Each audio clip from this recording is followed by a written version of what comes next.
Well, hello everyone, and today we are going to just show you the steps we're going to take to do the practical session number 1, and I'm going to start with the basic motion on the SolidWorks. The basic SolidWorks motion. I'm going to show you how to do the learning exercise number 1, which is motion analysis or the 4-bar linkages, and then I'm going to show you some learning exercise about the slider crank mechanism motion on the SolidWorks. So how to get these material? You have to go to the view, the Mechatronic design, go to the learning materials and search for the PRACS. Click there. Okay, then you are going to have week number 4. Click this one, and you're going to have the PRACS number 1. PRACS number 1, first one is going to be the motion analysis tutorial basics. And this one is going to talk about the basic of the SolidWorks motion, learning exercise number 1, motion analysis for the 4-bar linkages, and the learning exercise number 2, which is a slider crank mechanism. Tutorial number 2 is going to be about the belts and the chain drives. I tried to go with this one step by step. Actually I tried this one earlier, about 3 weeks ago. Unfortunately, I'm not going to be the person who's running the PRACS for you, but I can help you with that. Once again, I explained to you that my time was too busy in these 3 weeks, doing too many labs and too many lectures beside my study. So anyway, I will try to help you with that as much as I can through these videos, and this will help you to overcome the problem, because actually I know that 2 hours in the lab is going to be almost impossible to cover all these things we had here. But I encourage you to watch these videos, just consult with your tutor, then you'll be able to go to the lab from time to time and try to do some playing actually with the SolidWorks to learn all the aspects we are going to learn today. The third one is going to be motion analysis for the gear drives, and the last one is going to be motion analysis for the spring. To get the files, the SolidWorks files, you can see that we have these attachments for the 4-bar zip, the gear generator zip, and pendulum zip. The sliding. Sorry, this will be the sliding spring degree of freedom, and the slider crank at the same time. So I already opened the one for the 4-bar linkages. So what we have here is 1, 2, 3, and the ground, which is going to be the 4 linkages we're going to have for this mechanism. This part has already been made earlier, and simply they had been mated. So when they're mated, if I get to drag this one, actually I get to move the whole mechanism. Now, if you may remember what we had in other subjects, we have 1 degree of freedom for this bar. What we are going to learn today is how we are going to make the motion analysis by using the SolidWorks. And the step number 1 is to add the motion adds in. I can do that simply by going to here, click that, can have the adds in. Now once again, go where the gear is, click drop list, I will have the adds in. Click this one, wait until it's going to upload all the adds in, because actually my computer is so busy with the things. So try to search with the for where can I find the SolidWorks mechanism, SolidWorks motion, sorry. So the SolidWorks motion is going to be this one. If it's not clicked, click it. If you click it, then you're going to have the things to be start up. Actually, it's going to be active and start up when you start up the SolidWorks next time. Press OK. Now I had it. Now it has been activated on the SolidWorks. Okay, if you don't have the SolidWorks motion, you can activate the adds in by using the following steps. Go to Tools and check adds in. The adds in dialog box will appear. make sure that the box next to the SolidWorks motion are checked, and click OK, and then you are going to install it once again. Now actually that's explained in on the sheet you are going to have here. The first one, the basic of the SolidWorks motion analysis. So this is the first step to activate it. If you don't have it in the list, then go to Tools, Adds In. In the Adds In dialog box will appear. Make sure that you check the box next to the SolidWorks motion are checked, and click OK, and you'll activate it. Now, how to get this screen?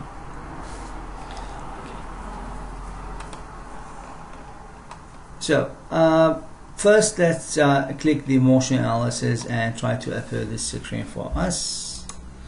Okay, bet me if I remember how I did it, but anyway, I have animation here. It's not going to be the one. I have to go to the new motion study, click that. Okay, new motion study, click it, and you're going to have the panel for the motion study.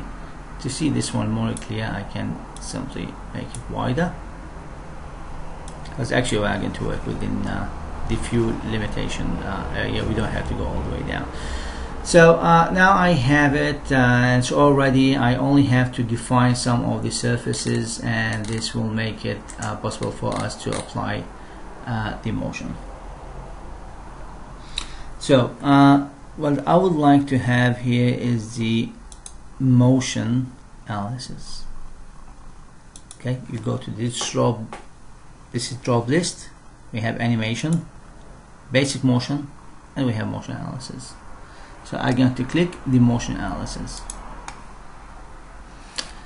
Now, for the motion analysis, I'm going to define that this one is going to be up to 100% if we have it. Is 100%? I can't find the 100%. Anyway, I got to add the 10 seconds now. Okay, and then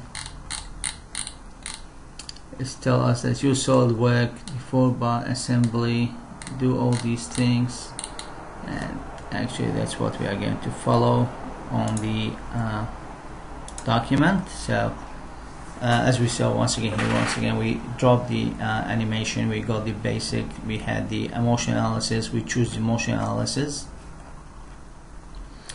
and this should be set to 100%.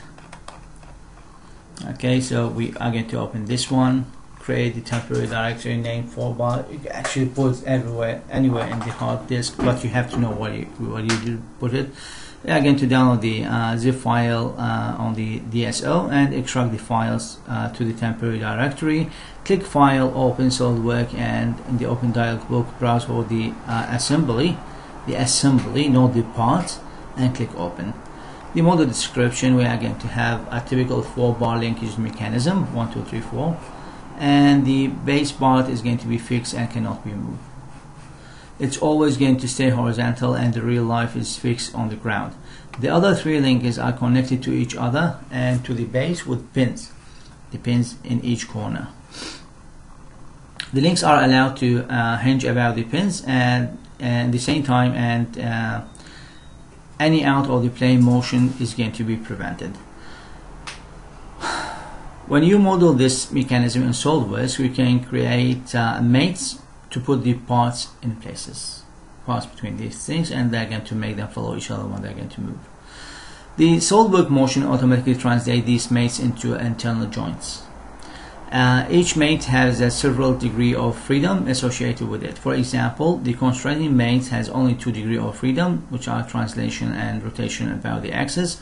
For more details on the mates and the degree of freedom they have been placed, refer to the online help on the SolidWorks motion. Now, once again, to switching to the SolidWorks motion manager, switch the motion by clicking on the animation tab at the bottom left corner.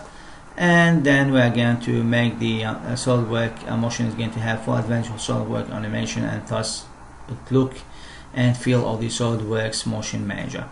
It's very similar to that of the SolidWorks animations. Now we have to check about the fixed and the moving components. So we are going to have some of the components going to be fixed and some of them is going to be moving components, and solid motion are determined by their fixed or float stages. Float, that means is going to be moving, and if we are going to have fixed, that means it's going to be stationary. So as you can see here that this part has been checked, the base is going to be F, fixed, while the other three, nil, nil, nil, that means they are floating, moving. The automatic creation of the internal joint. So just before we go into that, let's check how we're going to choose which one is going to be the floating, which one is going to be the basic one. So float or fix. Okay, right click, float or fix. Now it's fixed, I'm going to leave it fixed. Now I'll go back to the slide. Okay, so automatic creation of the internal joints from the SolidWorks assembly maze is very important. So the motion of the mechanism, and therefore the definition for the internal SolidWorks motion joints, is fully defined by the SolidWorks maze. So it's been already defined. That's the part of the animation section. We have to specifying the input motion. So next we will define the motion of one of the links, and in this example we are going to rotate the link number 2. Link number 2 will be this one. Okay. The link number 2 is going to rotate by 45 degrees clockwise about the base. To do this, we will impose a rotary motion to the link number 2 at the location of the constructing made simulation dependent connection with the base.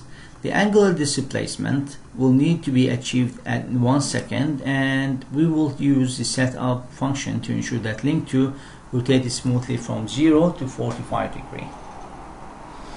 Right click on the motor icon and open motor dialog. Under the motor type, select a rotary motor. Under the component direction, select the cylindrical face of link number 2 pinned to the base. Okay, so we are going to choose cylindrical face of the link number 2, which is pinned to the base. Note that the center of the selected cylinder face also determines the default location on the motor. Okay, that's what we're talking about. This ring for the link 2. Okay, so I will go back once again and I will try to do the following. Click the motor, choose this one, face, it will appear here. Choose a rotary motor, constant speed 100 RPM. Okay, last 3 fields, 1, 2, 3, under the more options are used to change the default motor location to specify whether the motion is going to be prescribed with respect of the another moving components, and to specify the load bearings faces for the Cosmos, which is the Cosmos work, and works for the stress analysis. Since we wish to move the link number 2 with respect to the fixed base, the first field component moved to relative to the relative to will be left as a blank. Okay, because of the default location of the motor, determine by the single face specified under the component direction is correct. The motor location field under more option will be left blank as well. Click OK, close the motor dialog. Okay, now I'll go to the SolidWorks and I'm going to apply these changes. Okay, we are going to go to the motor part. We're going to add the new motor. Now let's check where we're going to find the motor. Check in this side. Okay, so we don't have anything here about the motors, and here we are going to have the auto key, the add update, the motor. Click that. Here we are going to see the thing. So it's already been by default is the rotary motor. Now I need to check the surface I would like to use to select it as the rotating surface, which component and the direction.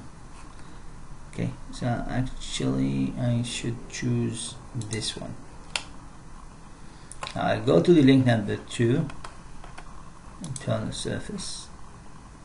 Okay, so because the version, actually the one I use is more advanced than the one we had in the thing, so it just shows us that face number 1 is going to be at link 2 to 1, and we're going to have the link number 2 is going to be rotating around the 4 bars. So current stand speed, and it's going to be 100 RPM. Okay, and we said that more option is going to be left with blank. Press OK. Please select the motor location. Sorry. So it seems to be like the old way. Click this one. The motor will be sitting here. The face link. Okay. Yeah. Now we have the motor. Now this rotary motor, I will go for this one to drop it to 1 second only. Okay. And let's set already to 4 seconds. Anyway, we set the motor now, and this is one of the most important part we did in the things. Now let's check about the motion analysis types. So the types we have here is either animation, which is a simple motion simulation ignoring the components, which are the internal properties, contacts, the forces, and similar. It is used is suited for the verification of the correct mates. For example, the basic motion is over some level of the realism by the accounting for the inertial properties of the components. For example, it does not it does not, however, recognize the externally applied forces. The motion analysis is the most sophisticated motion analysis we have in this tool. It's reflecting all required analysis features, such as the inertial properties, the external forces, the contacts, the matrix fraction, and extra. Under the type of the study, on the left hand of the SolidWorks Motion Manager, select the motion analysis. I already did select the motion analysis from the beginning. Now, motion analysis being selected. For the simulation time, okay, the duration of the motion simulation is driven by the topmost timeline in the SolidWorks Motion Manager. Because SolidWorks Motion sets the default analysis duration of 4 seconds, this parameter needs to be modified by moving the end time key to the topmost timeline from 5 seconds to 1 second location. So actually that's what we have. Now it's set at 5 seconds. I have to drag this one and leave it to 1 second. And that's what we're going to do next. So I got that. It's 5 seconds. I'm going to drop it to 1 second only. So I change the time from 5 seconds to 1 second. Now the next step is running the simulation. In the SolidWorks Motion Manager, click the icon Setup. Note that the motion simulation during the calculation. Looking for the results, and that's what I'm going to do next. So let's try to run this one first. Okay, now let's check where we have that. Motion style properties, not this one. Animation wizard, not this one. I think just click the play. Nope, it didn't work. I think filter driving, filter animation. Because as I told you that the things are different from yes, this one, sorry. Calculate. Click. Oops, didn't work once again. I missed something. Let's check what I missed. So once again, SolidWorks, press the calculate. I press the calculate icon. Note the motion simulation during the calculation. Actually, this one should rotate, and I did that earlier. So let's see what's happened. Okay, well, it's always going to have trial and error when we do it for the first time. So let's check something about the motor. Maybe I missed something there. Double click.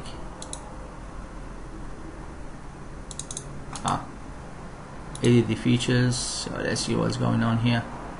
Constant speed, phase, link part 2, link part 4, constant speed.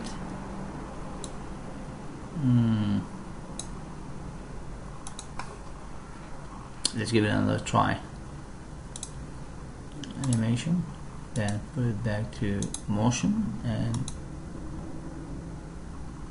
well, it's not moving. That's strange. That is something here.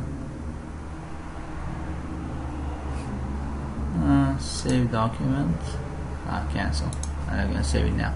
So let's try to find what the problem is. Auto key. The motor is okay. Play that. Yeah, it's giving me a signal that's worked, but nope.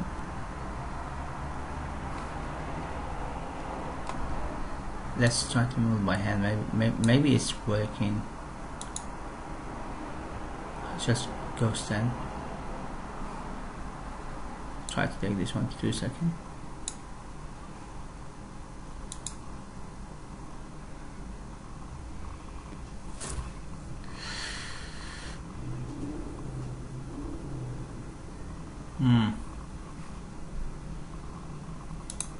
Properties. Frame per second, the contact resolution, cycle time, plot, general options. Nope. Okay, well, everything doesn't work, so I will start everything from the beginning, because maybe this will be the new thing we're going to have. So first I'm going to remove the rotary motor. Bingo. Yes. And then I'm going to add it once again. So I'm going to click the motor. I'm going to identify the part. Okay, constant speed, more option, no. Click the graph to enlarge. That's what we're going to have later for the motion. Constant speed of 100. Yeah, it was constant speed, as we remember. Okay, rotary constant, yeah, right, constant speed. And the phase is link number 2. Direction. Oh, maybe the new thing is happening in this way. Just check that.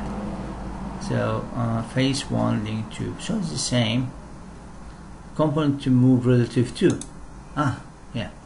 Click that. Okay. Then we're going to click OK. I think it should work now. Hopefully. Don't laugh. Anyway, so motion analysis, click.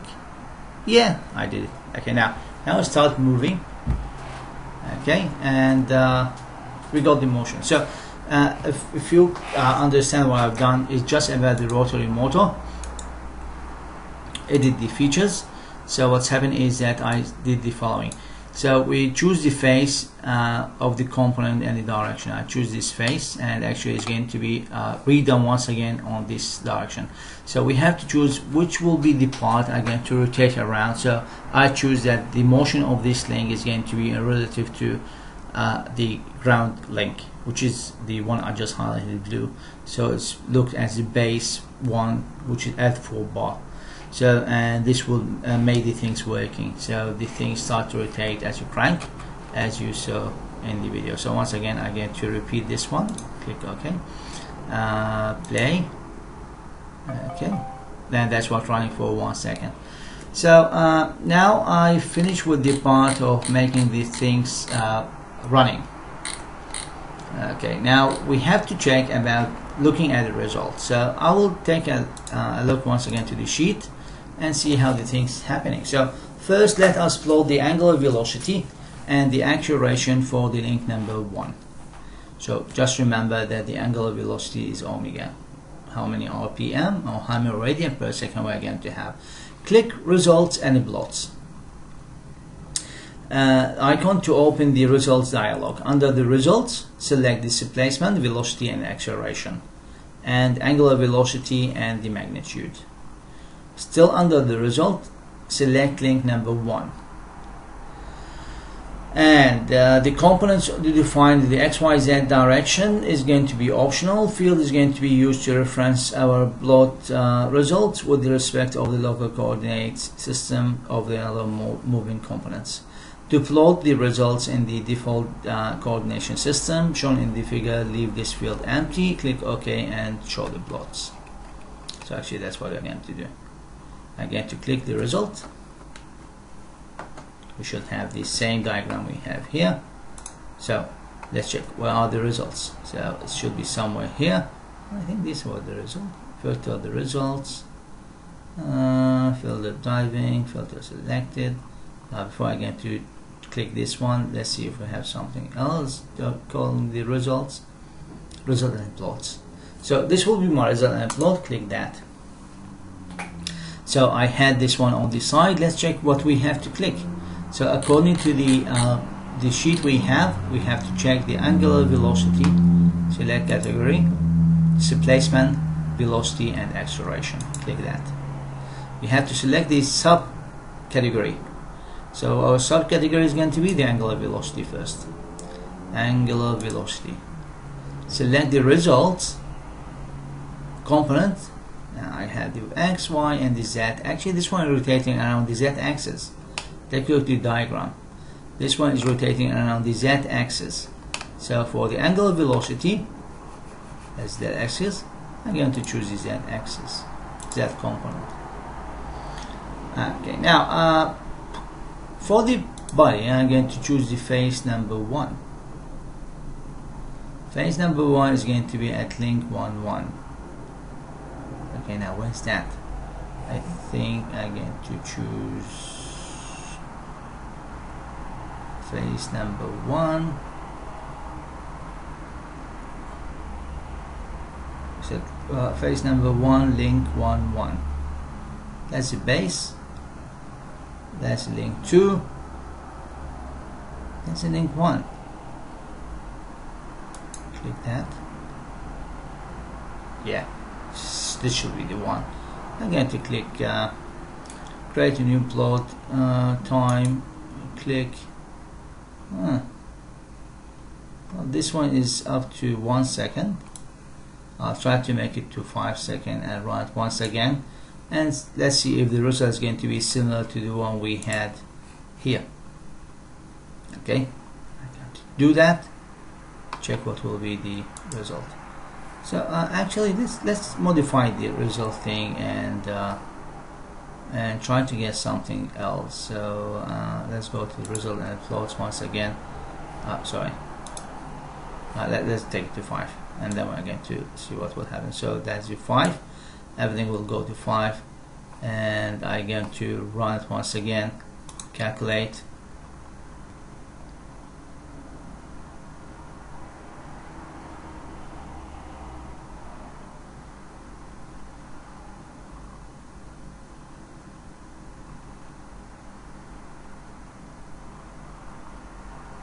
Okay, now I have similar diagram. Yeah, starting from 27. I don't know what we had. It started from 36 going to 289. Must be something wrong somewhere, but anyway. So that's what we had for the 5 seconds. And once again, that's strange because I think I can increase this one. Let's check the plot number 1. Results. Plot number 1. Edit the features. Create link. Create a new motion sensor. Yeah, I just remember. Let's remove that and choose this one instead. Click OK. 247, do the running. Okay, now maybe what you are going to have in the lab later, because the guy is more professional than me in this whole work, he's going to show you exactly how to do it just for 45° instead of what we have at this moment. So now how to increase the plot here? Angular velocity, and got maybe time, velocity, how to increase that. Now because simply I cannot see this one at the top. I'm sure that the one in the below is the correct one. You can see that this top is cutted, so we should go to something about 289. Okay, now let's check where did I went wrong.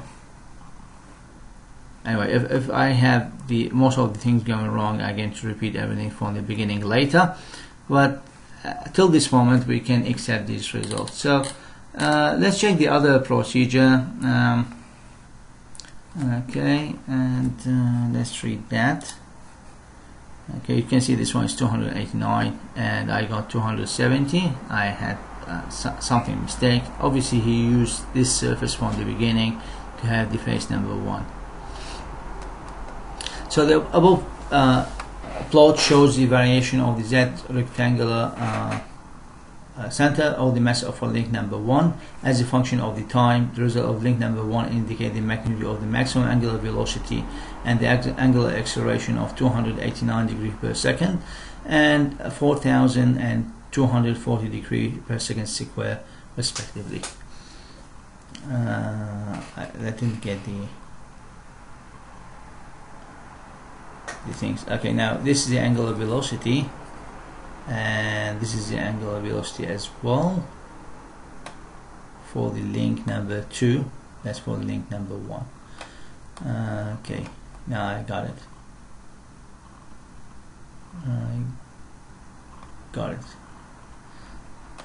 Okay, now I will redo that. Okay, upload this one, edit features, and I'm going to choose a different component.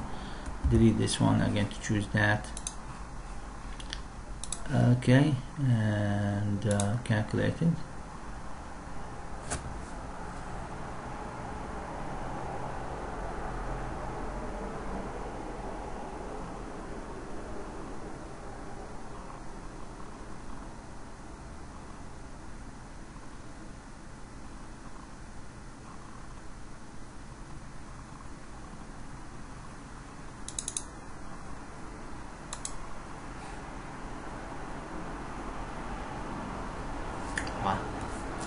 Disappeared. Anyway, I'll delete that.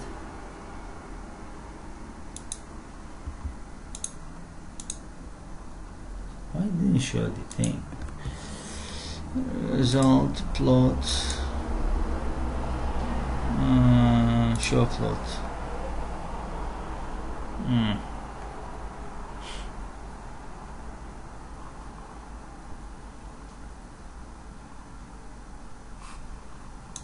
So it's not that. Delete. Yes. Let's start to do it from the beginning. So the result and plots. Select categories, displacement, velocity, and acceleration. The sub one is going to be the angular velocity, and the result is going to be around the z-axis, and the face we are going to use is this one. Create a new plot, click OK. 247 once again, and I can add another one, which is the plot. Select category, displacement, and it's going to be the angular acceleration and around the z-axis, and the phase is going to remain the same. Click OK. Okay, and this is the other diagram we're going to have for the angular velocity. So magnitude plot number 1, we can simply name it instead of plot number 1, plot number 3. And this is the diagram we're going to have in the things we have here. So you remember we got this one for the link number 2. We have the straight line, and for the angular velocity, as we saw earlier. So storing and editing the result plot, simply we can generate the result plot features by going to the result and sorting newly in the result folder on the bottom of the SolidWorks Motion Manager. Right click of any of the plot features allow you to hide and show the plot, as well as to edit the setting as we saw earlier. So what we mean is that if I going to go to the plot area for the result, click this one, I can hide the plot or show the plot, or I can simply edit the features we have for this plot. Create the trace path. Okay, again I'm going to choose a point on the motion, and this will simply make what will be the motion path we're going to have for this point while we're going to have the motion. So SolidWorks Motion allows you to graphically display the path that any point on any motion part follows, and this is called the trace path. You can create the trace path with reference to any fixed part, or with the references to any moving components in the assembly. We will create the trace path for a point located on link number 1 component. To create the trace path, right click on the result and plot, and the result dialog select the displacement, velocity, acceleration and trace path option, as you can see here for the subcategory. In the first selection field, select the circle edge, this circle edge on the link number 1 to identify the center point of the circle, and the coordinate system graphically show the points on the screen at this point. So note that the resulting trace path is going to be default shown with respect to the fix of the ground, and to show the trace path with respect to another moving component, one will have to select the reference component as the second item at the same selection field. Click OK and close the dialog. So that's what we're going to have for all motion path. Now let's do that on a practice. First I'm going to close these two plots, and I'm going to start doing the result and component, going to the same thing. Then for the subcategory I'm going to go for a trace path. I have to choose the point I would like to have a trace path for, and this will be the point I'm going to have. The center of this line, let's check where we're going to have the center of this line. It should be shown here.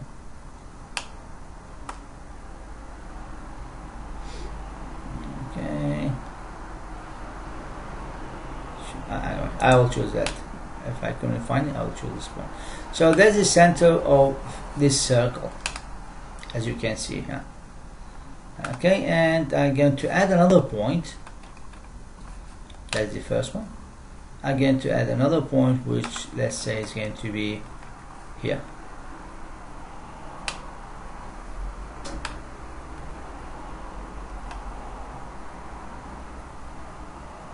I can't show this one, so let's go with that. I think we only have able to choose one point each time. So anyway, I will click this one for OK. I can add the other one. Once again, select categories, displacement, select categories, trace path, and I'm going to choose this one. Now I have the other path. And you can see this one is not going to go on the first circle, it's only going to go in an arc shape. And I'm going to click OK. So that's my path. If I'm going to run this one, so you can see that this movement we are going to have. Okay, now let's check what we have else. Actually, if I can tell, fallback language can be redesigned to produce a variety of the motion patterns as illustrated below. Different shape, and we're going to have different motion patterns for each joint. So I will continue with the slider crank mechanism.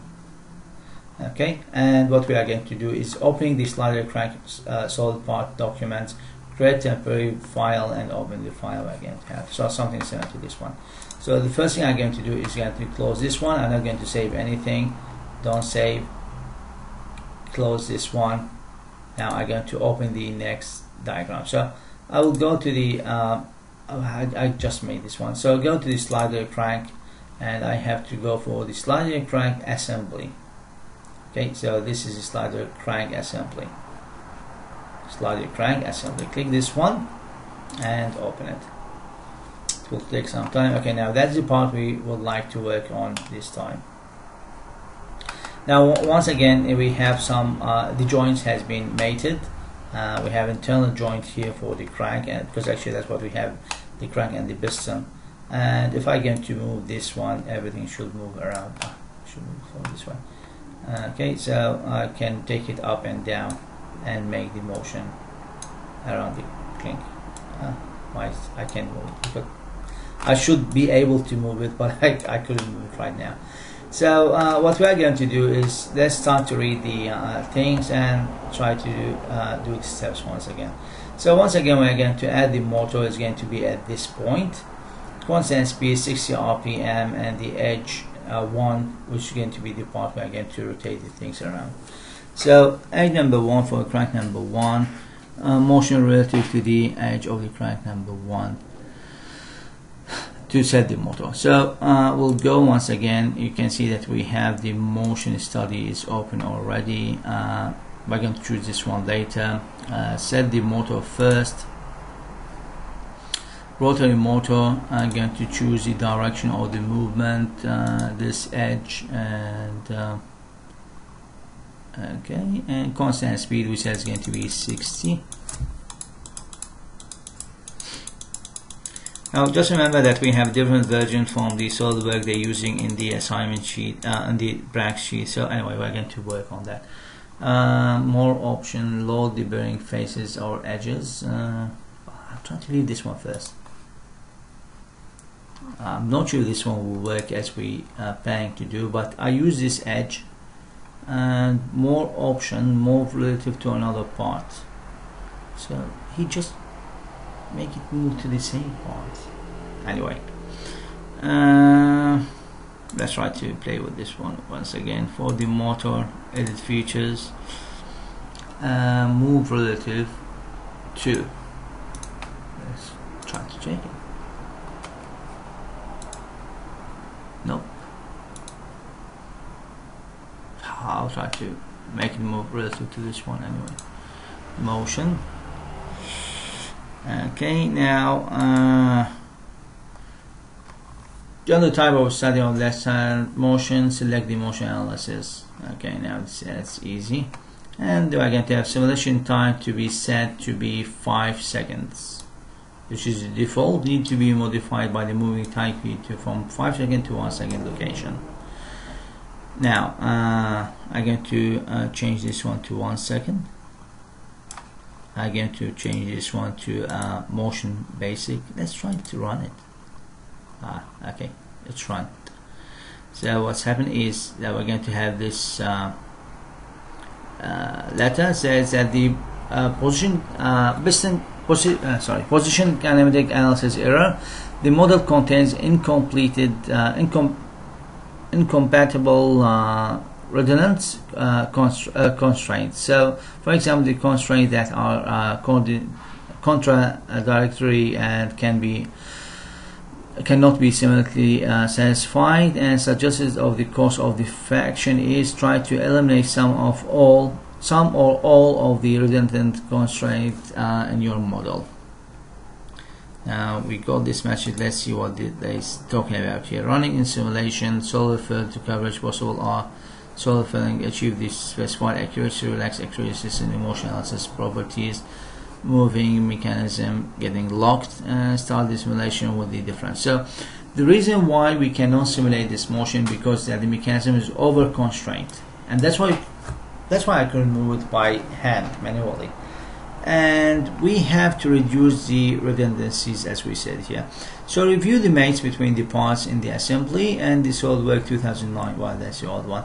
Only mates are employed for the motion analysis. For the manager tree, we found that a total of 8 mates existing in the system. According to the general Groveler equation, the degree of freedom is equal to 6m minus n minus o, where d is the degree of freedom of the mechanism, m is the number of the bodies excluding the ground body, N is the number of the degree of freedom restricted to all the mates, and O is the number of the motion devices which are the motor defined in the system.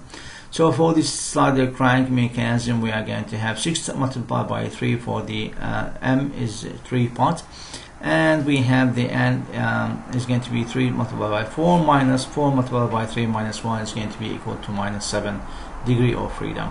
So therefore we are going to have in total 7 redundant degree of freedom embedded in this system.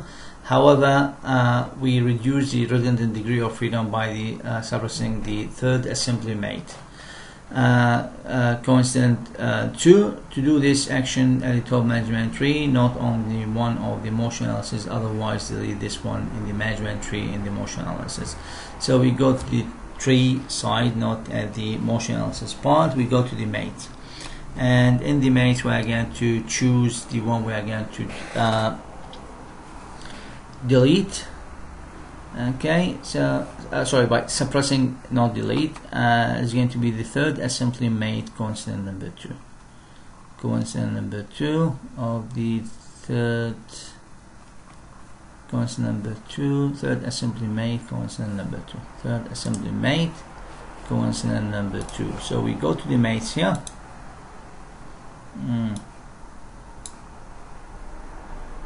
Okay. Is that the one? No, I think we should leave this one. Coincident number 2.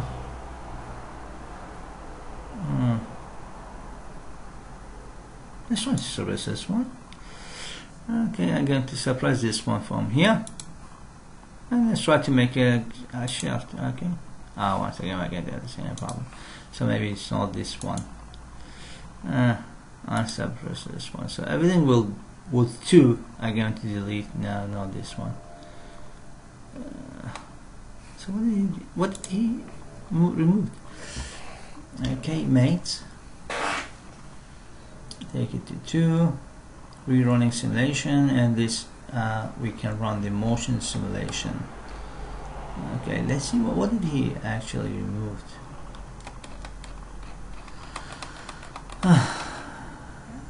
So we have 1 1 2 2 3 3 4 5 bearing 1 crank, bearing 1 crank 1,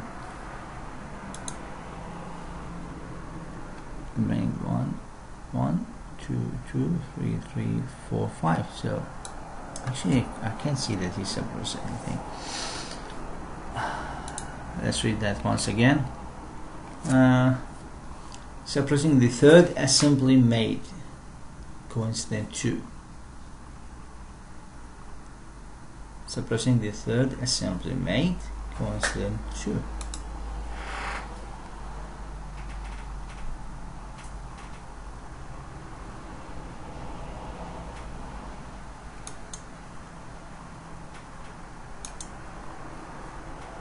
I'll try this one. Still.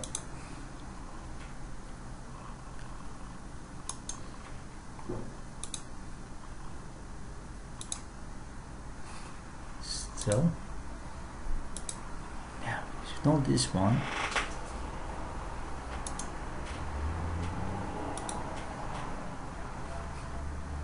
I'll give it a try and error, because actually that's what we had to do as engineers. If we couldn't find the things from the first time, we have to keep trying until we are going to have the solution to be done. So coincidence 5, piston top, suppress this one, run.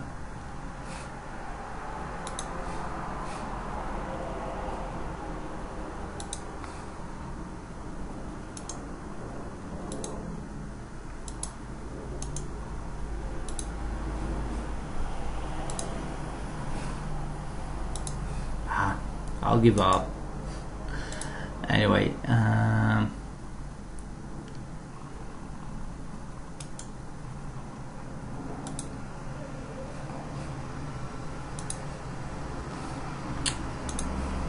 that's strange.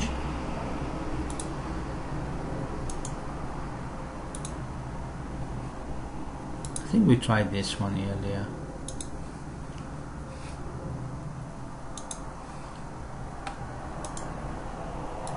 Well, maybe there is a chance that we choose the wrong thing here. So I'm going to remove that. Let's see if this one will work. Okay, and run it. So just try to eliminate all some already on your model. This ain't the coincidence one. Third assembly made. Coincidence 2. 1, 2, 3. This one. 1, 2, 3. Press. Same problem.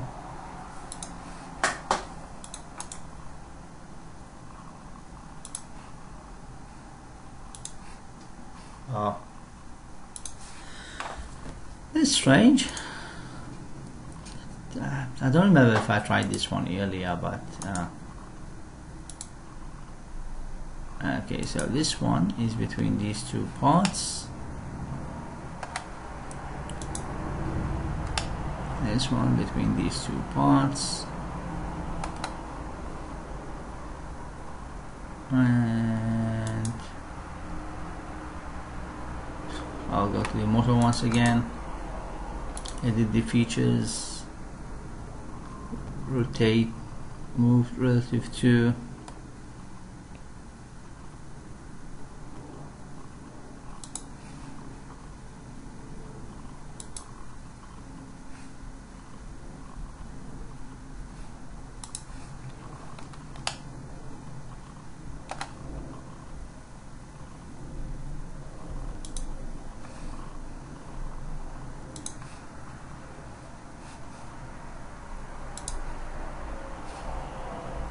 about the motion.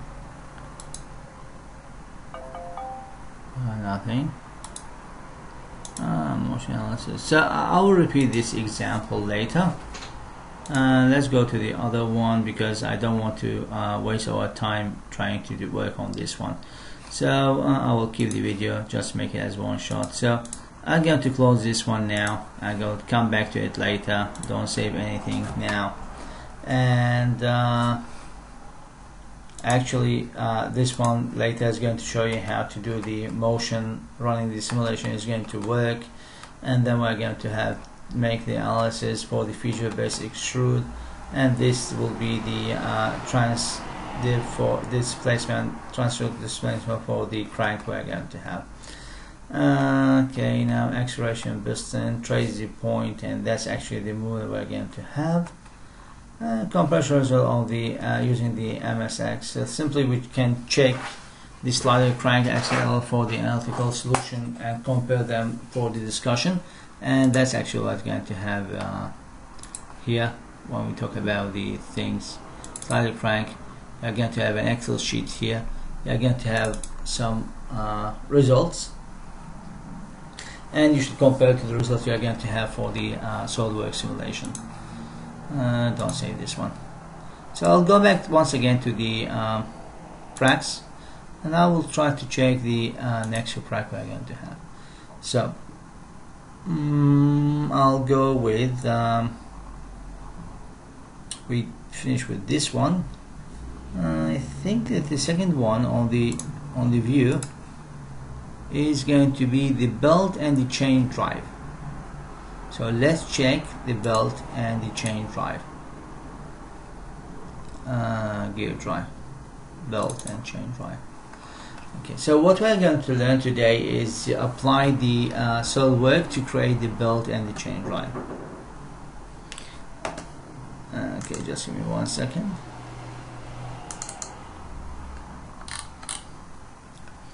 And we have to apply the motion simulation module.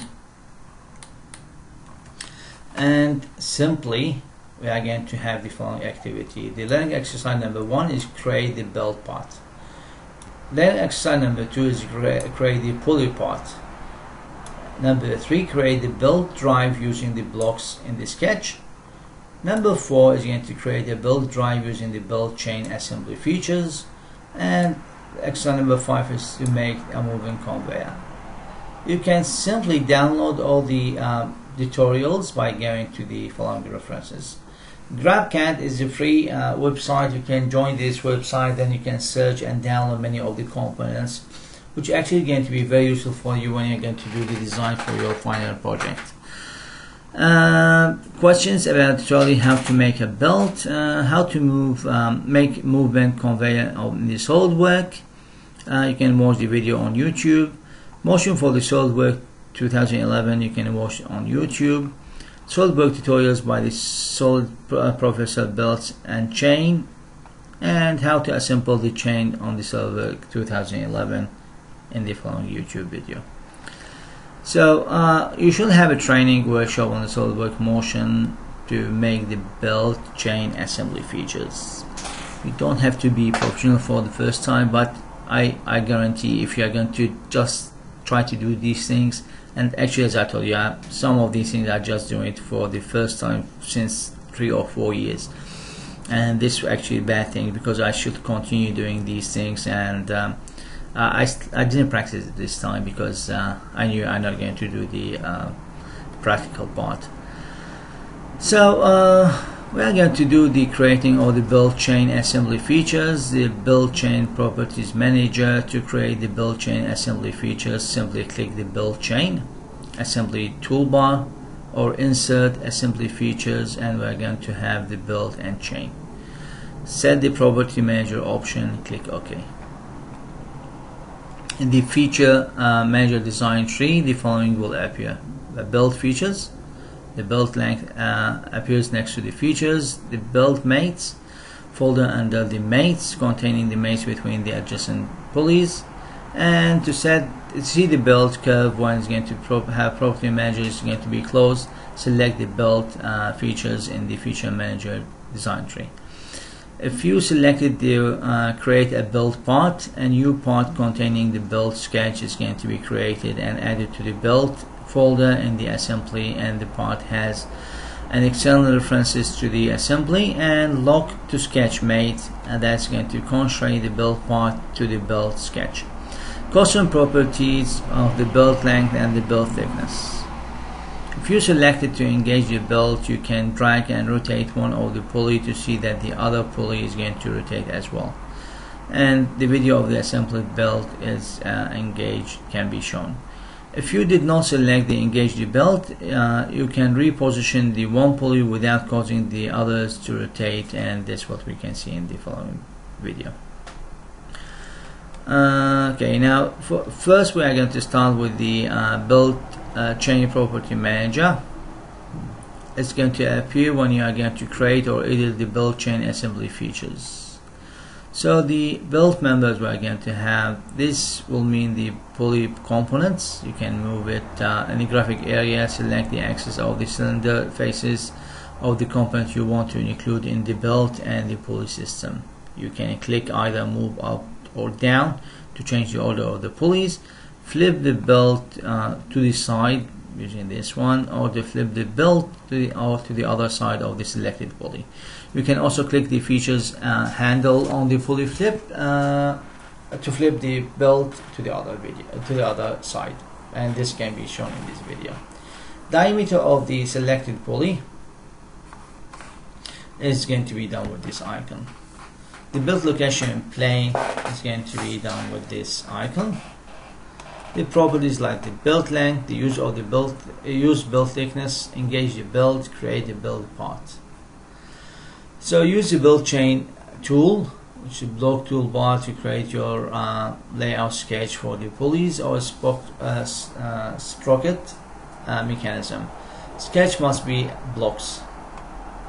So in the sketch was going to be multiple circles as sketch block. Click the build chain, which is a block toolbar or tool, sketch entities, build chains, and we're going to have, okay, now I'm going to show you how to do that. So we're going to the first I'm going to have tools, I'm going to use the application.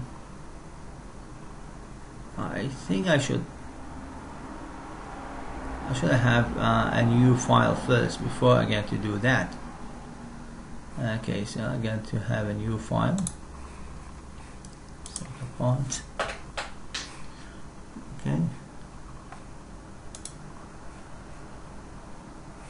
Okay, so in sketch on multiple circle and sketch block, click build chain block toolbar or tools, sketch entities, build chain.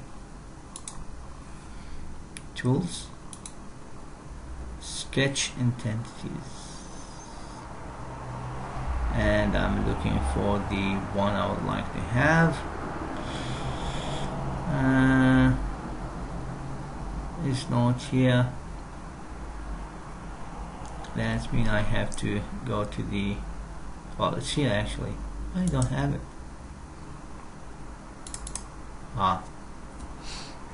Maybe it's one of the ends and first. Option ends in.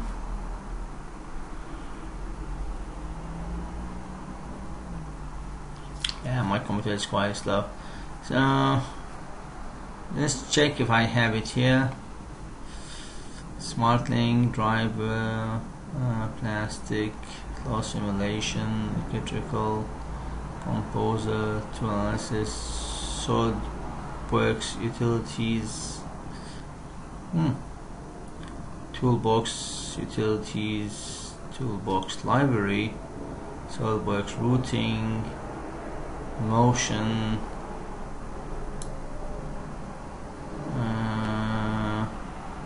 wait, it should be here. Anyway, I'll get it. Whatever it's going to take, I'll get it.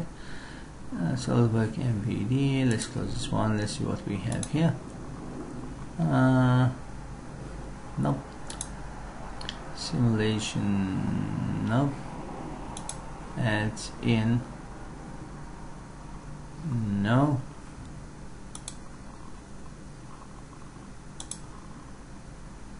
So why we don't simply start to make the sketch first before we can apply this one? Okay, so creating assembly features, click build chain assembly toolbar, or insert assembly features, build chain, and set the property. Okay, and we're going to have the following to appear.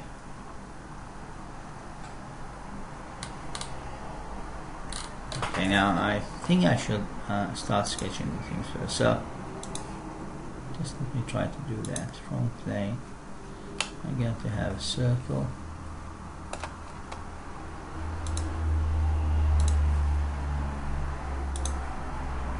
So let's see if I get to have the things to appear.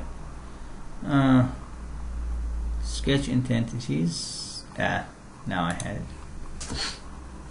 Okay. So simply I have to get everything to be done. Then I get to check what will be the build member.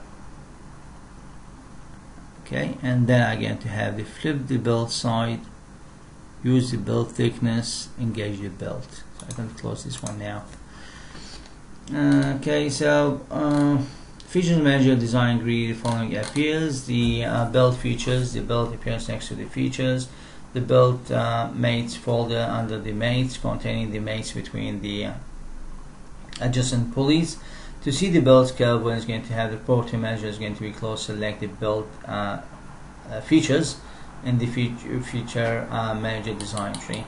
If you select it to create the build part, a new part containing the build sketch is going to be created and added to the build folder in the assembly, and this part has the external references assembly, look to sketch mate, and the custom properties of the build length and the build thickness.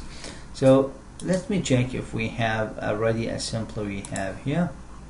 So let's go and try to open this one, file, open, and PRACS number 2, gear generator, the pendulum, the SDOF.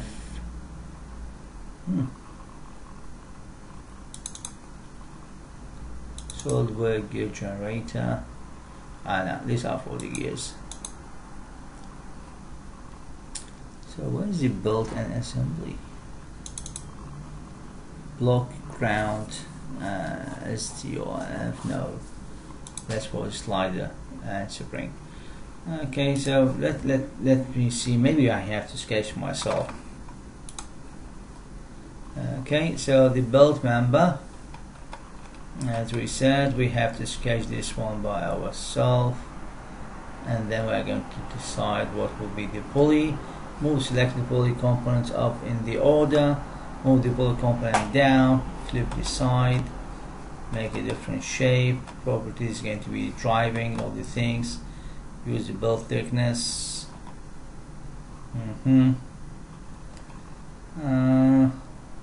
Okay, now let's start from here. Create a build part.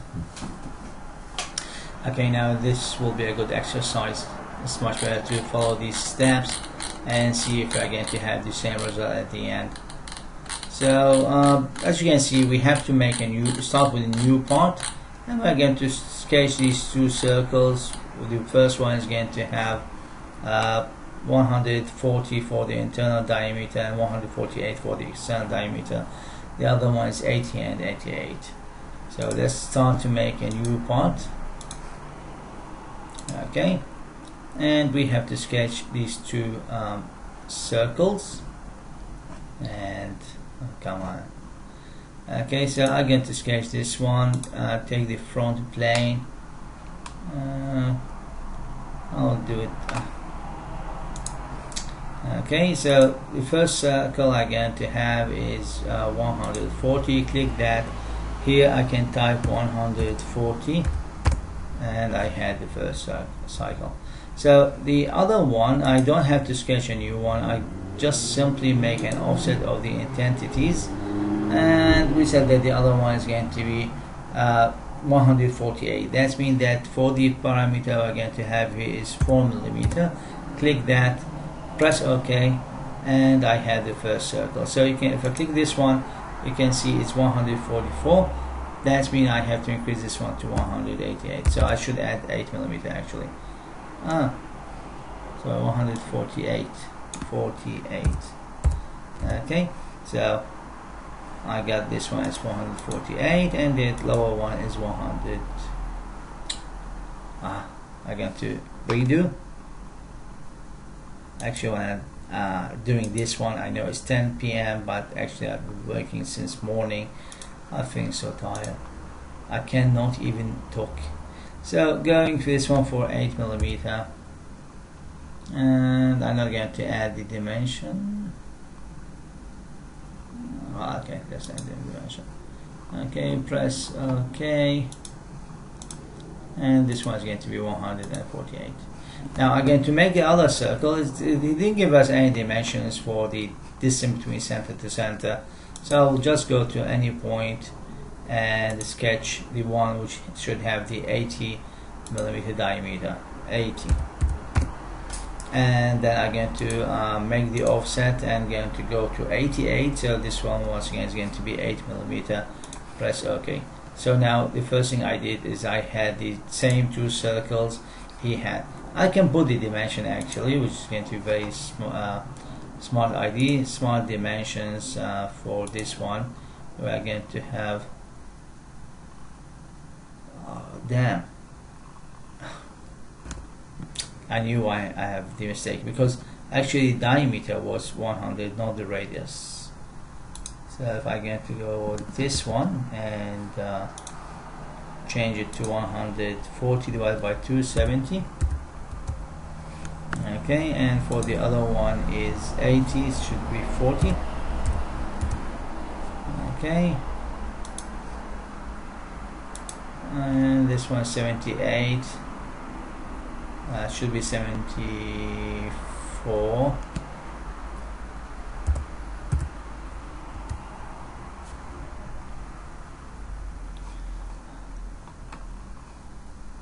Had the same problem.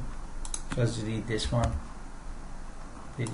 one, and do the offset of the intensities and make it just 4, because I was sure about this one. I don't know why I got confused. This one is 40, offset intensities by 4 millimeters. now I had the things. This one is 148. Don't like it to be this way. Yeah, 148. The smaller one is 140. Driven, same thing for this one, 80. Okay, and for the outer one is going to be 88. Okay, now I had the same diagram as he have here, but he got them more closer, but this shouldn't be a big mistake. Now we have to draw lines that make them tangent to the circle. Okay, so two lines which is going to be tangent to the both circles. One of them is going to be tangent to the outer, the other one is going to be tangent to the inner one. So this should be an easy thing, just to sketch a line and go with this one. Okay, so I'm going to try to make it from here tangent to this circle. Okay, now I have to make another one. Okay, because actually I made them too far from each other.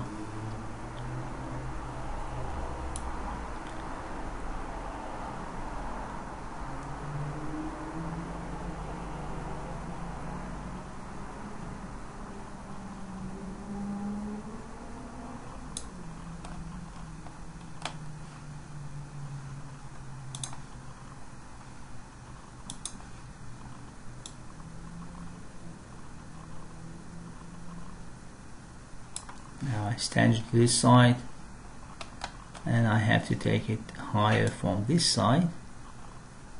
Now it's tangent. Okay, now this line number 1.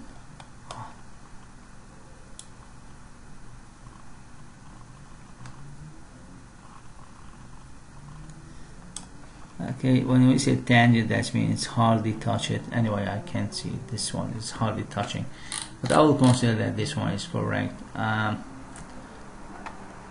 Let's go a little bit lower.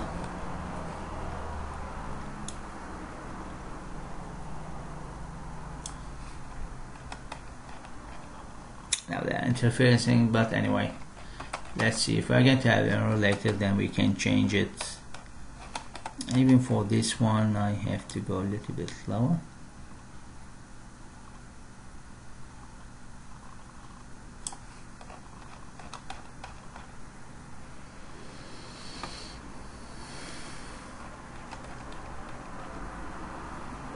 So we can make a relation between both.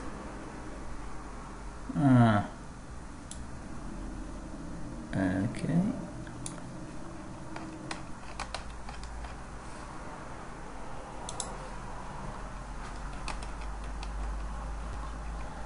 Okay, then I get to make another sketch.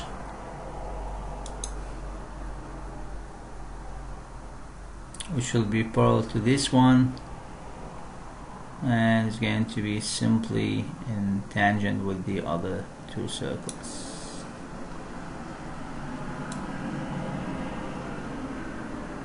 No, escape.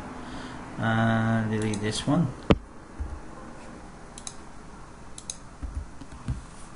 Okay, take up this one to the upper.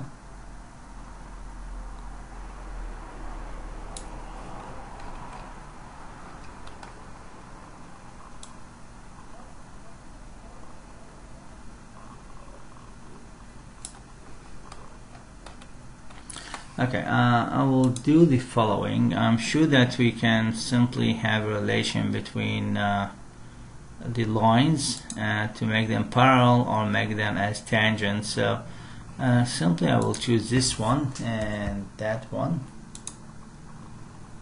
and we can have a relationship between them, which is the tangent. Now it's tangent. Okay, and press OK, and then I get to choose the same line here with the circle, and the relation is going to be tangent. Now I'm 100% sure it's tangent. The same thing I'm going to do with this one, this circle, tangent. Now obviously if they're going to be tangent, both lines are going to be parallel. So Okay, this one is tangent to this one, and tangent. Now I have the tangent line has been created. So the only thing we're going to have different from the one they had in this slide, that what we had is going to be and ours actually is going to be more longer than this one. So now we had the tangent thing, and we can do something called the mirror intensities. So I'm going to choose to do that these two lines. I'm going to have the mirror intensities. Okay, so the mirror intensities is going to be about this point. It's going to work. Nope. I should have a line in the middle. Okay, so the best thing is to sketch line to line and make this one for construction. That's okay. And I'm going to have these two lines.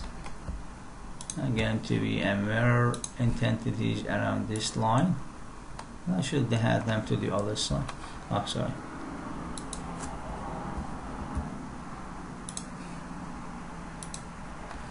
Okay, and click OK. Now I have them this way, and how to make it as a belt. I can choose this one to trim the unwanted part, so I don't need to have that. I don't need to have this part, don't need to have this part. So just clean the place, just remove the things that we don't need.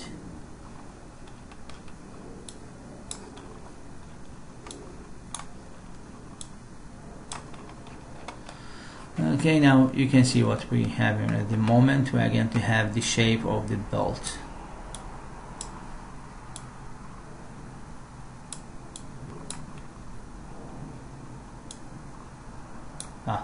I went wrong somewhere, sorry. Undo. So we are going to remove that, and we're going to remove that.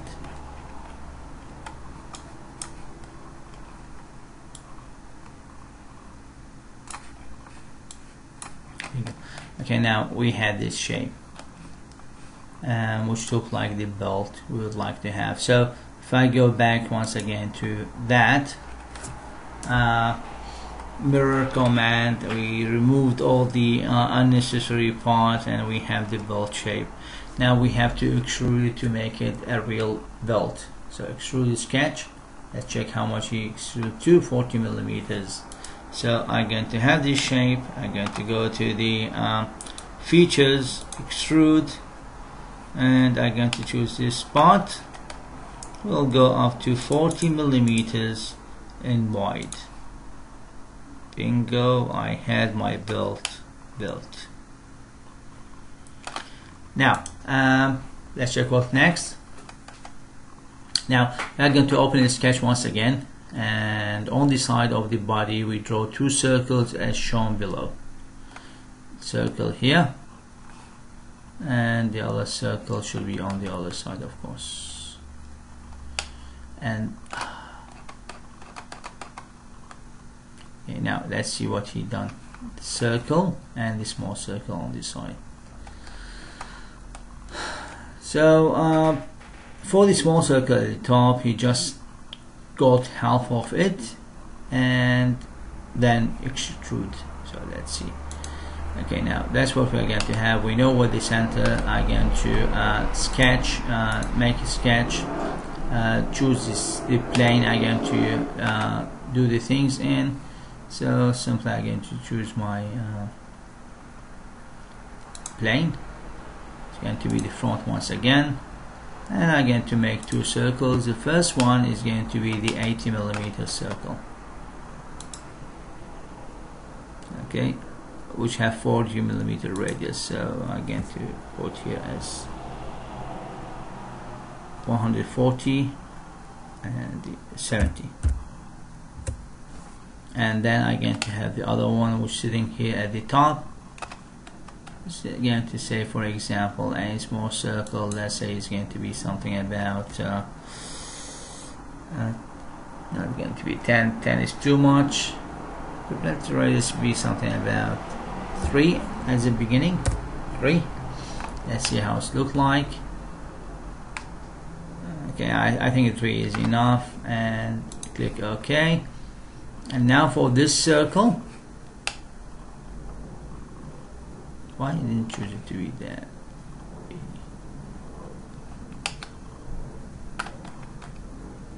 Okay, now for this circle, I'm going to trim the upper side. Don't need this one, I don't need this part, and that's the part I would like to have. Then what I'm going to do is extrude this part, and it should be finishing at this end, which is 40 millimeters. Merge two parts, and bingo, I had the shape being created. I just have one doubt about, do I have to merge? Yeah, merge the part. I got this part. Now we can do a circular pattern for this face. Okay, and we have to divide 28 by using the equal spacing around 380. So how to make these things? I'm going to go and choose this face and go for the patterns. I'm going to use a circular pattern. Okay, 360 around the circle, so 360 degree.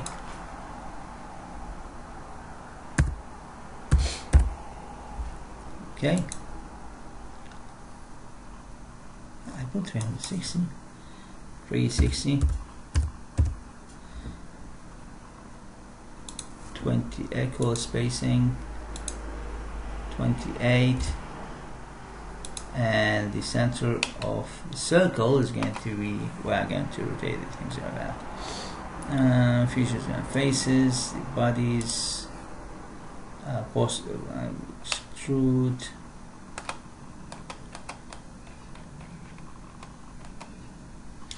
Okay, so the edge one is going to be the rotation of the thing. So I'm going to rotate it around this edge, and these are the parts I'm going to have now. Okay, so let's see, because I don't think we are going to need these sides. So 28 equal spaces. If you don't do this, you will get an error. Skip some of the bodies which do not touch with the belt. Okay, and otherwise you're going to have an error. So the instant to skip are 16, 17, and so on. So I will go here. We see that the instant to skip. Then I'm going to choose these parts. So simply I have to choose this one. No need to appear. Anyone which is floating, because actually if I'm going to leave these parts, it's going to cause a problem to me. Just remove it and press OK after that. Okay, so the moment I'm going to press OK, I'm going to have a build up of the things here. So I made some parts for this belt. Repeat the same procedure on the other side. That means you have to build two circles and do the things on this side as well. So I will go to the sketch, make a new sketch, sketch. Okay, choose it from this one. Which one is going to be the front sketch? Make a circle. I have to come to the center of this circle. I hope I can remember how did I put this circle in. Anyway, so obviously I can find this one if I get to find the arc of the other one. The center point is here. Okay, until I get to have contact, this will be the 40, and here I get to I have to be sure that I'm going to have the same radius we had earlier. So the radius we had was something about 3, as far as I remember. 3 millimeters. Press OK. Trim the unwanted sides. Top this one. It's not in direct contact, so I will redo things. I'll choose another place to put my circle in. Okay, so just make another circle where we're going to have a contact. Okay, so I'll try to make the circle at that point.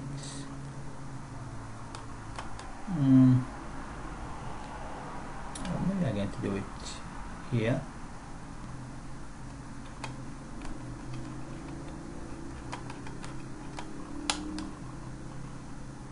What's wrong with this one? I'm not sure that. Yeah.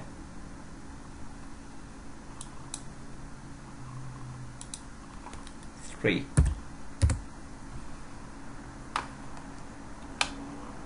Oh, this will be floated. Should be floated.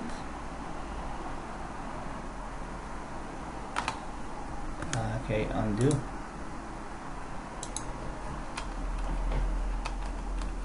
Just let me check something. Okay, now we have one in the middle here, so I will make it to this side. So I will make the circle on this side, just to be sure that we're not going to have any error, because I dislike the errors. 3. Okay, and press OK, and then we're going to have the trim of the unwanted parts. It's going to be that. Then I'm going to extrude this part. Manage to 40, press OK, and redo the same process of selecting this face, make a circle pattern, and my rotation is going to be around this axis, this circle, and 28 equal properties, partial, skip anything will start to float.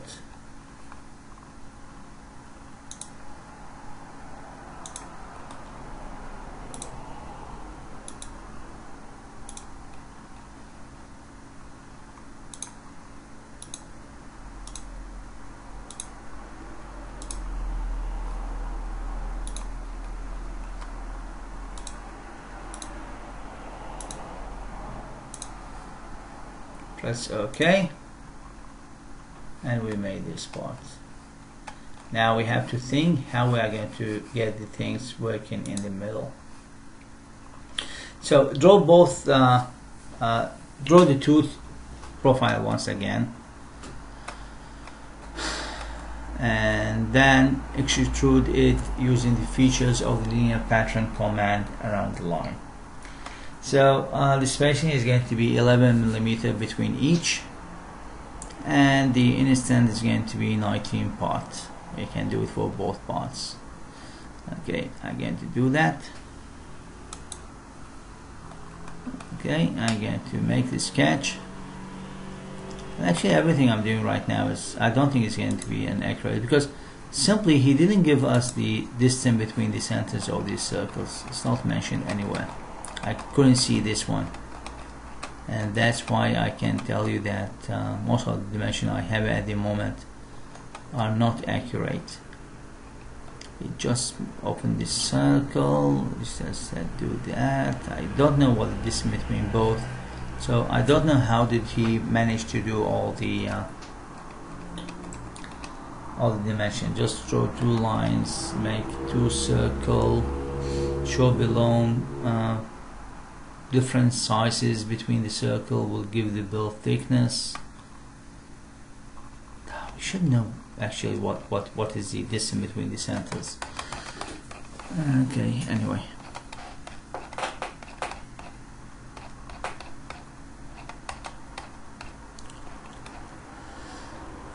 Okay, okay, 28. Okay, so I'm going to make the circle here. sketch. The pattern is front plane. I'm going to sketch the circle here. What's the distance? Is it 11?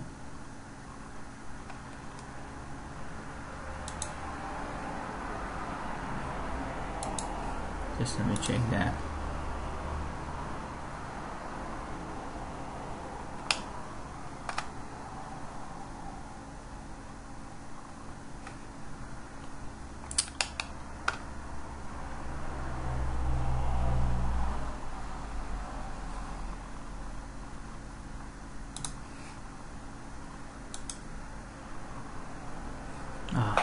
Doesn't make the line for this thing.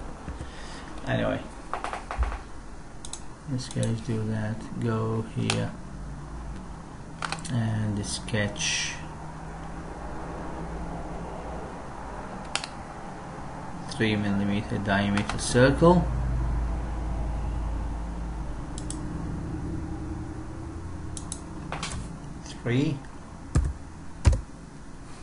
That's okay. I have to connect the sides. I think it's wrong. I start to hate this thing. Okay, I have to connect from here to here, so I'm going to remove this one. Okay, so just sketch any line across here to here, which will cut the circle into 2 halves. Then I can simply remove the unwanted entities, and then I'm going to extrude this part to 40mm and click OK. Okay, then the distance is too close. I have to push a little bit away. So actually I can do that by doing the sketch, editing the sketch, and I can choose this part and I can move the entities from the center point, try to put it a little bit further. So actually what we're going to have is that it should be at an equal distance with the others, so I think it should be somewhere here.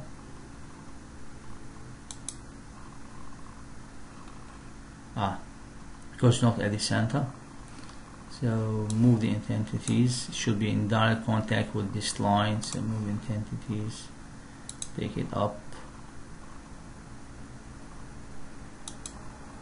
Not yet. Okay, the best thing is just to sketch everything from the beginning, so remove that. Okay, so I'm going to make a line which is going to be almost same distance from here to here. We said we don't know what the distance between those, so I'm going to put a line here running for 6mm.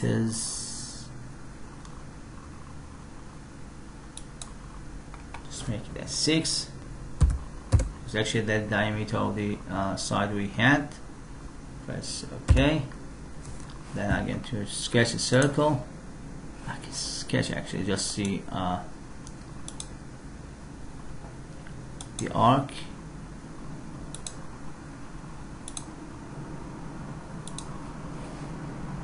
Okay, sketch. That's me, didn't touch the thing. I thought I touched the wall.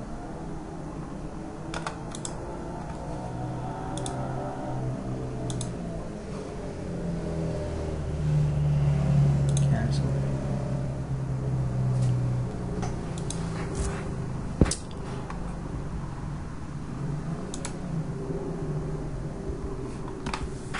Once again, I'm going to have a line. It's going to be 6mm.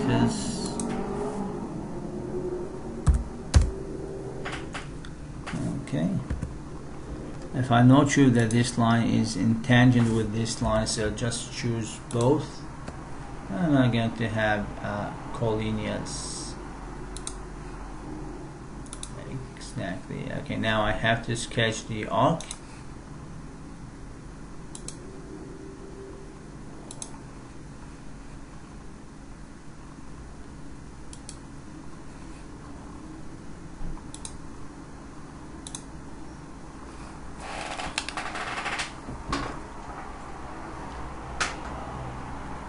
Oh, sorry, I just need to go out, and this should make it as a show using thing. Okay, so I'm going to cancel that, exit sketch, and revolt anyway, close. It's much better to do that. Exit, yes, I have the sketch. Do the things manually. Form, yes. Okay, now I did it. Then I'm going to in this case I'm going to have a linear pattern.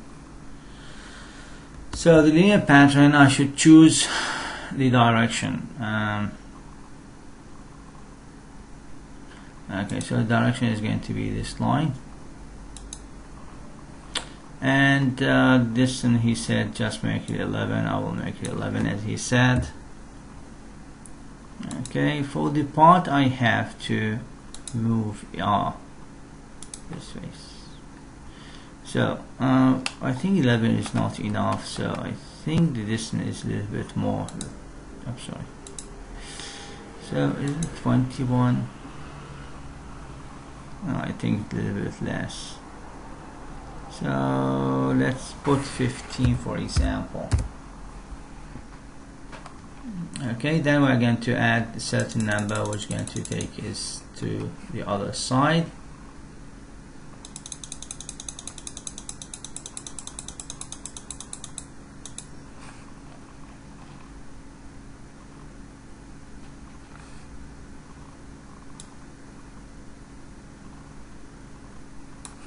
I have a mistake. Anyway, I'll continue with that until I get to reach somewhere like the midway.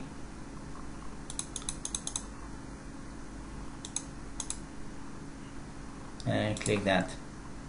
So we built up the top side of the things. So actually what we have here, you can see that the build is not uniformly made, and we have to do the lower side. So let's see what's happening here. The mirror, we do the same thing on the other side. Create a pulley. Now it should be a very easy job. We just make a disc, and then we are going to change top view to create the sketch to do the revolved cut on the groove. Okay, so we are going to make the taper shape, and we are going to make a revolve for the things to have the pulley shape to be made. Then we make a hole for that, and we are going to have a keyway to be built. I'm going to follow this reading this steps before I'm going to build it for you, because I would like to know if he's going to join the things together.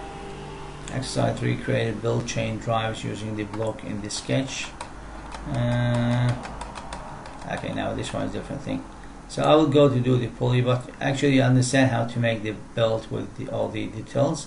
So let's start to do any belt. So I'll close this one, no saving. File, new, disk. It's going to be a new part.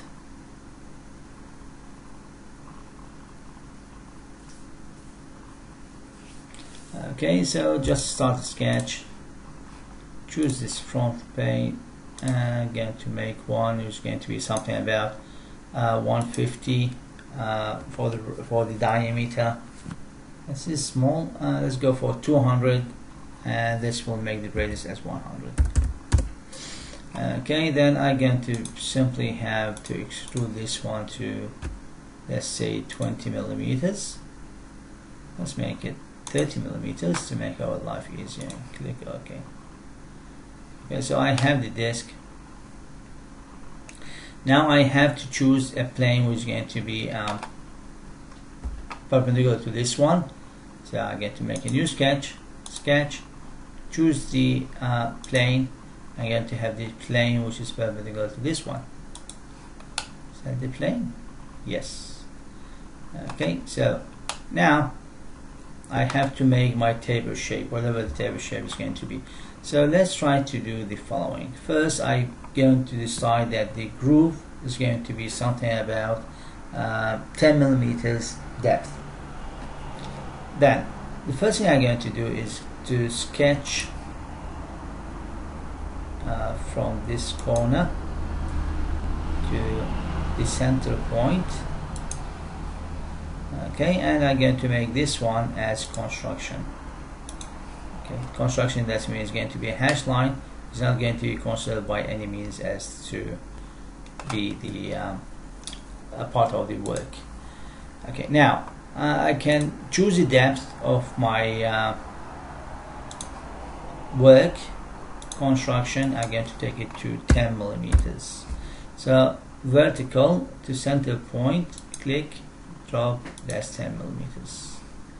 Then okay, I'm going to choose, for example, that the base is going to be something about this one was 20. I'm going to choose 15 minimum. Okay, so I will use the midpoint line in the middle here. Click this one. We should take it to horizontal.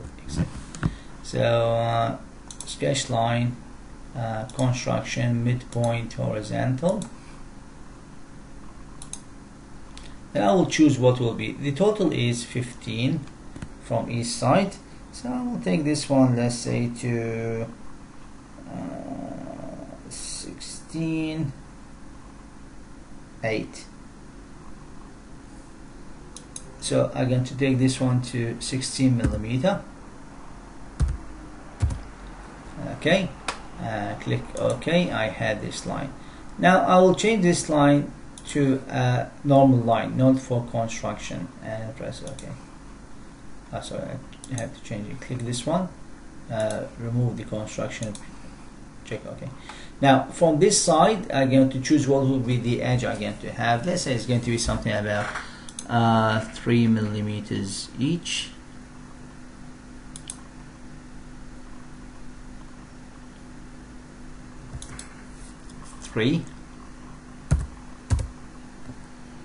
Connect that. Then I will choose 3.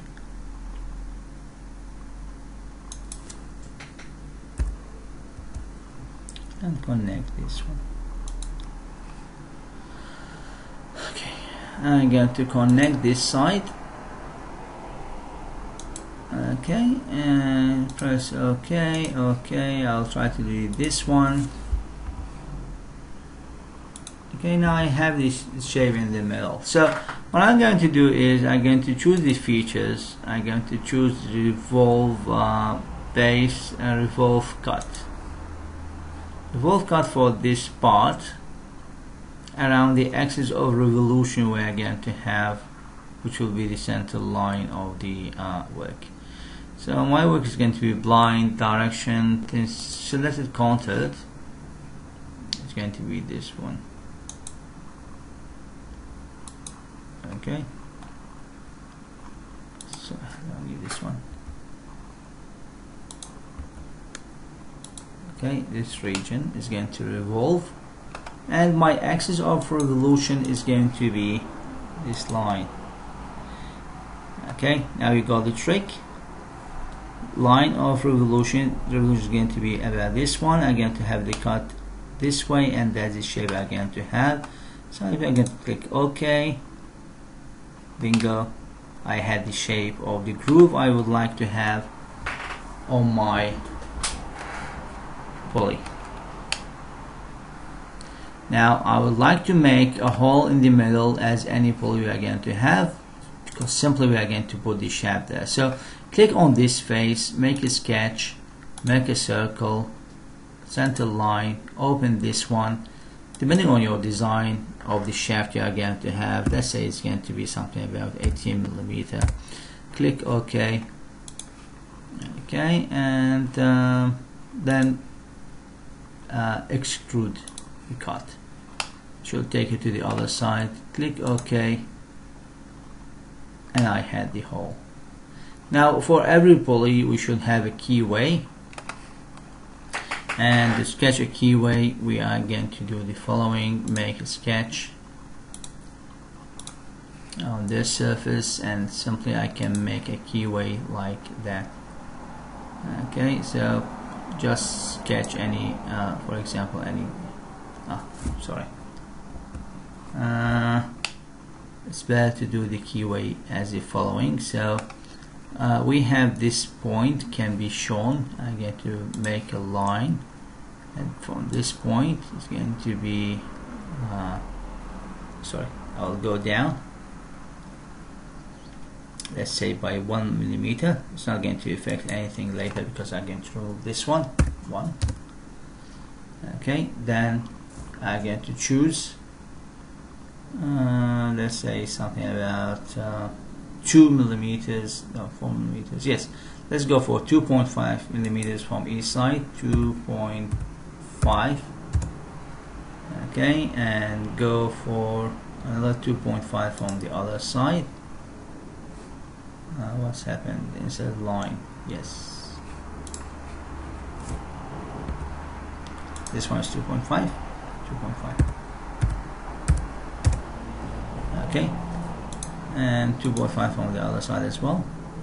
Well, we can simply just make this one as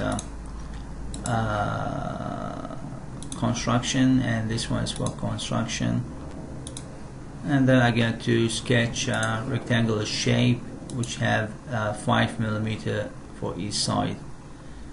Okay, and this one is going to be, click OK, 5 by 5. Okay, then I got my keyway ready to be cutted, so I'm going to do the extrude cut once again.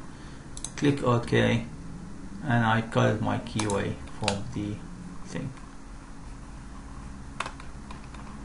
So I have pulley with a keyway in the middle. That's what we have done. Okay, you decide what will be the depth and the width of this one according to your design. And we made the hole, and then we cut it the keyway.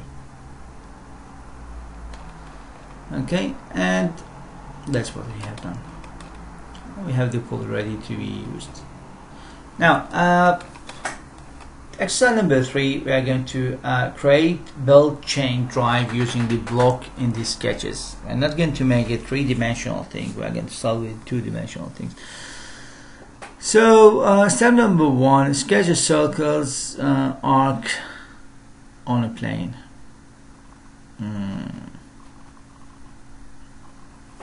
How did he got the plane?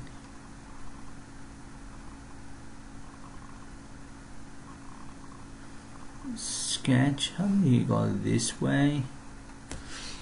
Circle, selecting the circle, sketch original. Actually it's the same thing, it's not something important anyway. Yeah, so what we are going to do, we are going to make 2 circles, 4 circles, and well, let's see how we are going to do that. No specific dimensions, so I'm not going to make any dimension. Close. I'm not going to save that as well. Well, actually I don't have enough memory on my computer. New part, and then I'm going to start to make the circles. Is going to be later the part I'm going to have for my pulleys. Okay, just give me 1 second. Let me prepare that. Okay, so I'm going to have a new sketch. I'm going to sketch according to the front plane, and I'm going to make 4 circles, and they all should be somewhere in parallel things. So this circle is going to be, for example, 20 millimeter radius. The other circle is going to be something, let's say 12 millimeter radius. Smaller circles on the side, each one is going to have something about 6 millimeter radius. Another one at the bottom here is going to be 6 millimeter radius. So that was step number 1. We made the 4 circles on the frontal plane. Okay, later I'm going to go to the tools and get the make. Okay, making blocks out of the circle.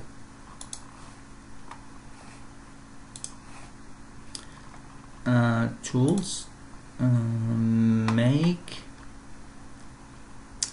tools, blocks, make. So I'm going to choose all the circles I have here to make them as a block instead of having them just as a circles. So I'm going to highlight circles I'm going to have. It's going to be shown up here, and you click OK. I should do it one by one. So I'm going to select entities, edit a block. I'm going to delete this one and redo it once again. Undo, exit, undo, undo,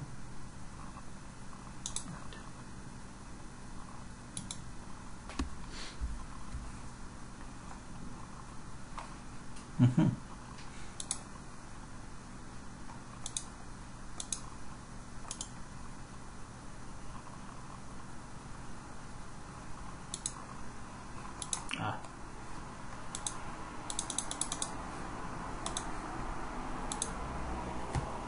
Delete that and redo it once again. So I'm going to make the circles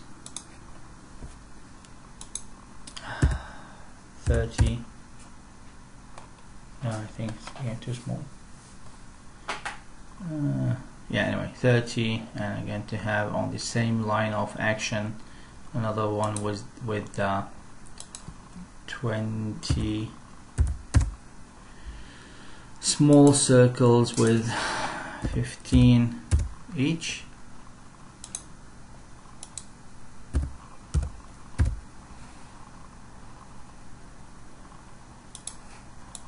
Okay, then he starts to make each one as a block, and that's what we are going to go to. Simply go to tools, blocks, and make. So this will be the block number 1, and I'm going to make another block, make, block number 2,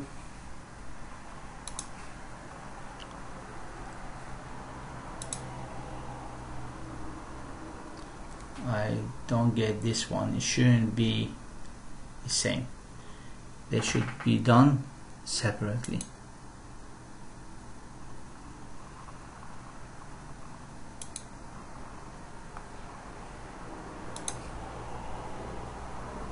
Okay, so let's see how to do that. Block,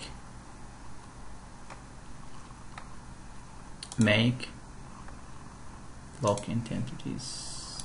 Okay, now I'll go to sketch number 1 and tools, blocks, make, this one. Okay, yeah. Then I have to highlight this one first before I get to start to make the blocks. Make 3, make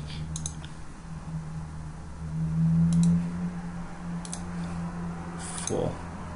Now when I'm going to press any one of these blocks, I'm going to highlight the circle I have. Okay, now we have to sketch the belt and chain. So you remember that if I would like to insert block and chain, I have to go to the following tools,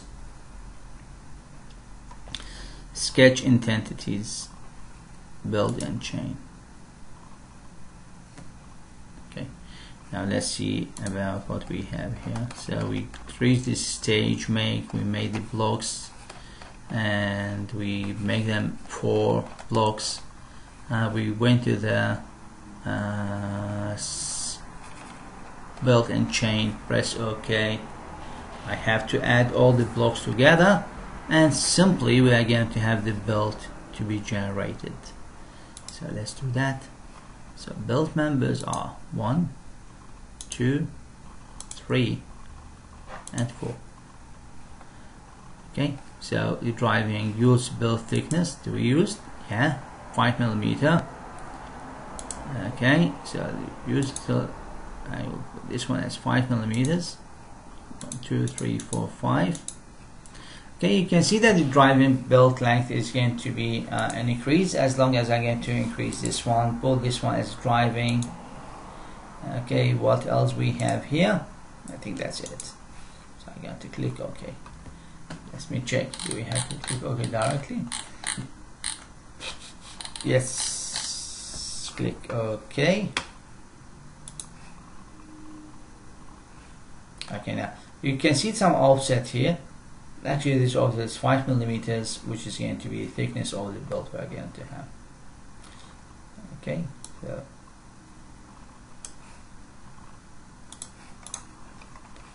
now that's how to make a belt. Now let's see what we have. Oh, action number 4 is make the belt chain assembly features. We made 2 pulleys.